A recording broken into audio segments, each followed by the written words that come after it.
We have divided our council into 3 working groups.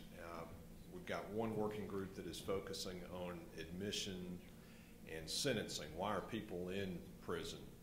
We've got another working group that is looking at the length of stay. Why are people in prison, or how long are they there, and why are their sentences what they are? And the third working group is one that focuses on reentry and community supervision after they've been released from prison. And our second speaker is somebody who can speak from firsthand experience on that issue. Andrea Shelton is the president and founder of Heartbound Ministries, a nonprofit ministry that seeks to support and equip Georgia prison chaplains and minister to the prison community. She is a graduate of Oglethorpe University. She is a lawyer, has a law degree from the University of Tennessee, and she's served as an ALJ, administrative law judge here in Georgia. And I'm going to let her speak to you about the ministry that she does with Heartfelt Ministry. Good morning. Make sure y'all are awake. The reason I'm here is I hope to give you some guidance as to what you can do as leaders in our community to improve criminal justice and public safety in our state.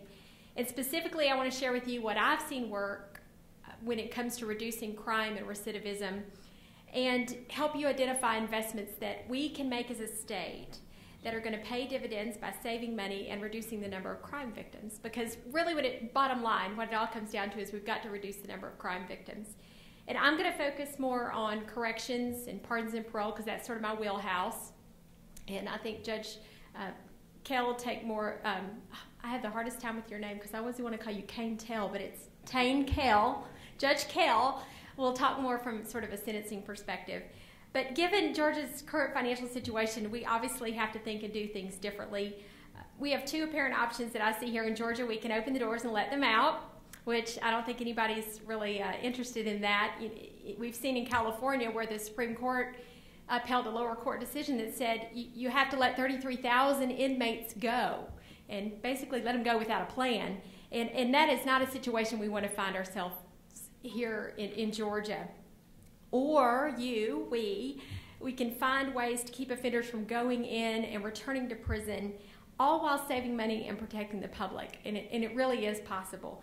But doing the same old really isn't an option anymore. And I think the past decade of lock them up and warehouse them has led to some very dismal results. And Jason alluded to many of those. For example, we've got the highest percentage of our population in prison here in Georgia than any place in the world. 1 in 13 Georgians is under some form of correctional supervision. It's about 560,000 people.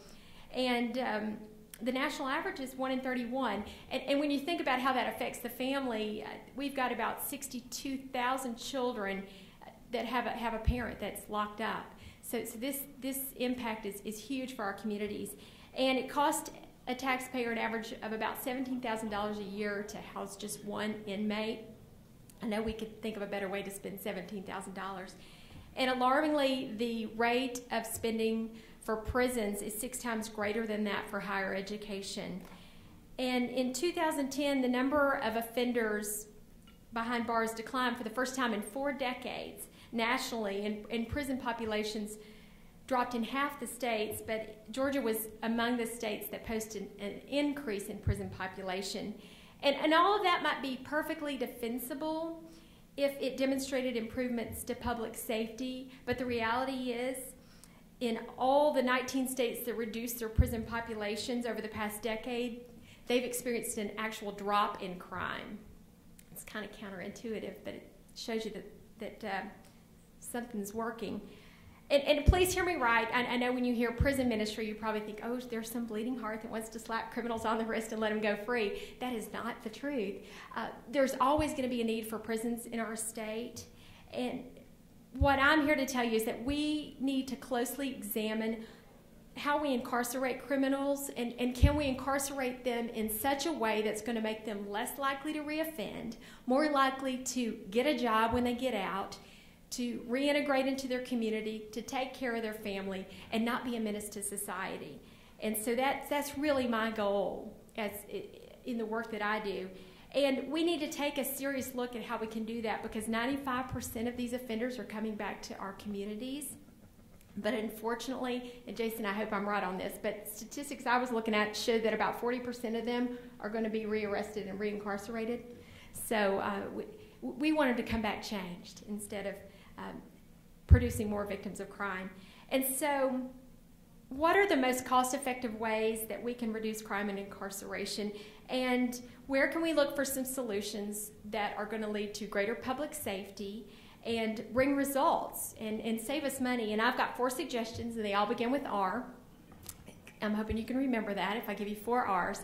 And they are rehabilitate, rethink, I hope I can remember them, redirect, and results. And the first one is we've got to rehabilitate rather than warehouse prisoners by investing in faith-based educational and vocational programs for inmates. And when it comes to rehabilitation, I've learned a lot experientially.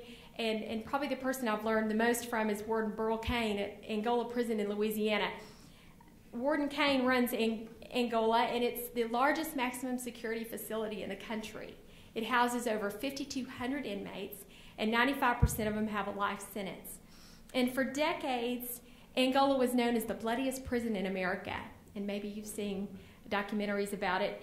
But in 1995, Warden Cain took over, and he introduced a plan he called moral rehabilitation. And what he realized was that serving time in prison will not change a person until a person is morally rehabilitated. And simply put, moral rehabilitation is changing a person's heart and mind from an immoral person to a moral person. You see, a moral person will not steal, kill, and rape, but an immoral man will, right?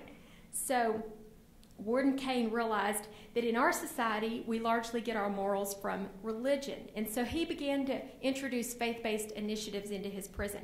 He started a Bible college there, and fortunately, we've modeled that here at Phillips State Prison in Beaufort, Georgia. And he started building privately funded prison chapels. He has 6 privately funded prison chapels, didn't cost the state a dime, on the grounds of his prison. He began educational and vocational opportunities for the inmates in Angola. And now Angola is heralded as the safest prison in America, and it is the model for offender rehabilitation. And other states, especially Texas, are taking a look at Angola and learning from them, and we should too. Now, in our own state, recent statistics by the Georgia Department of Corrections show that faith-based programs, which are run by prison chaplains, make a tremendous difference in the recidivism rate, reducing it by about 30%. And other studies show that inmates who participate in faith-based and character-based programs are 50% less likely to be rearrested and 60% less likely to be reincarcerated. So let's do some math here, even though I'm not a math person. That would be Jason's wheelhouse. But it costs roughly $30,000 to fund a prison chaplain here in Georgia. If just 1% of the prison population, just 550 inmates, not that many, are changed by the work of a prison chaplain and don't return to prison, that's a cost savings of almost $10 million for our state. Now, if 10% of inmates, just 5,500 inmates, are impacted in the same manner, that's a cost savings of almost $100 million for our state. For a relatively small investment, $30,000 in a prison chaplain, you can see an investment return of millions. And yet, in times of budget crisis, what I've seen is that the first things that corrections will cut are programs that actually rehabilitate inmates.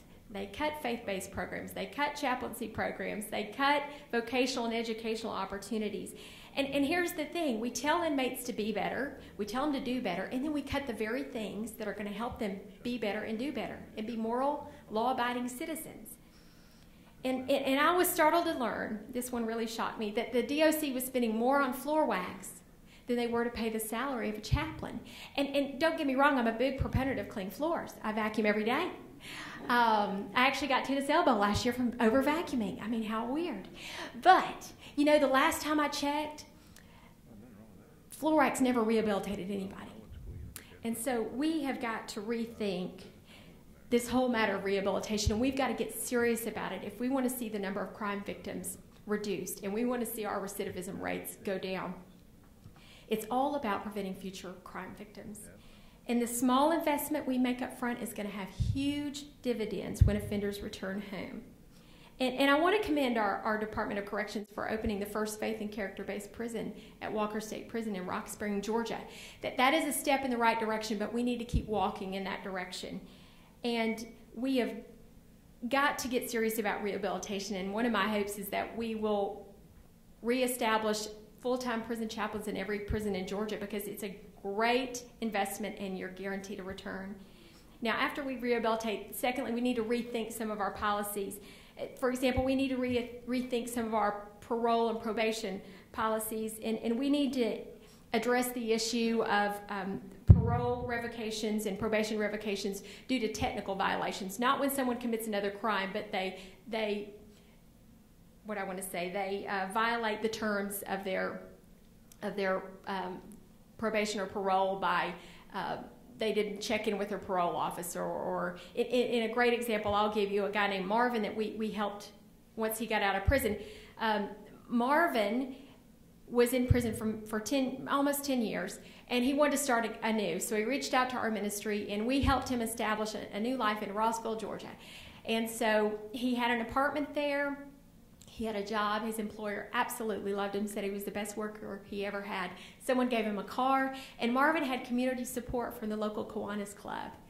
And the problem came along that one day, Marvin's parole officer found beer in Marvin's fridge. So Marvin was in violation of his parole terms. And do I believe that Marvin should have had beer in his fridge? No. And the problem was, though, Marvin went back to prison for having beer in his fridge. Do I think that he needed to go to prison for having beer in his fridge? No, I absolutely don't. That beer cost Georgia taxpayers over $18,000. And so we need to rethink this, and we need to have stronger guidelines so that there's sort of continuity between what different counties are doing when it comes to how they handle technical violations. And one more thought is we need to take a serious look at paroling geriatric and terminally ill inmates. They're taking up a lot of dollars. And if they don't pose a threat to society, then we could save millions of dollars by taking a serious look at paroling them. And we need to rethink correctional policies. We need to consider housing inmates closer to their homes so that they can have the ability to maintain contact with their family, with their children, because that is going to be a key factor in helping them successfully reintegrate back into society. And we need to begin preparing inmates for release the minute they are admitted into prison. We have got to do that. And we also need to think about, when we're letting them out, about the impact of giving somebody $25, a bus ticket, and the clothes on their back, and telling them to go out there and do good and don't commit another crime. We need to take a serious look at what we're doing. Now, thirdly, we need to redirect funding to residential and community-based treatment programs. On average, Georgia spends about 88% of its corrections cost on prisons, and we can use those dollars more efficiently by diverting offenders to community-based treatment and diversion programs. In Texas, we're going to keep talking about Texas, but Texas is the role model for this. They avoided spending $2 million in corrections costs for building new prisons by investing in residential and community-based treatment and diversion programs. They built something that cost less, and it produced a better result. And they started focusing on rehabilitation. And according to a recent report, Texas has experienced a drop in both violent and nonviolent crime. And I love these statistics. Violent crime fell 8.3%, and nonviolent crime fell 5.7%. Robbery fell a stunning 14.9%.